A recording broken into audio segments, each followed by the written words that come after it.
বেগুন কয় টাকা দাম রে?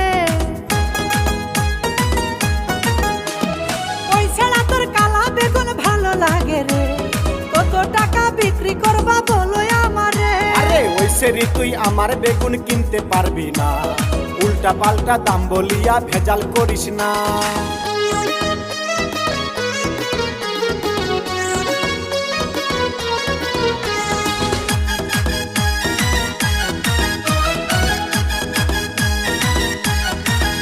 ও আমায় দেখে সব দোকানদার বাকি দিতে চাই, তুমি কেন এমন করো বলো না আমায়? আরে এত সুন্দর বেগুন কিন্তু কারো কাছে নাই, এই কারণে বেশি দামে বিক্রি করতে চাই। আরে কত টাকা লাগবে তোমার বলো আমারে, আমি সব টাকা দিয়ে বেগুন কিনিতে চাই রে, কিনিতে চাই রে, আমার ভালো লেগেছে।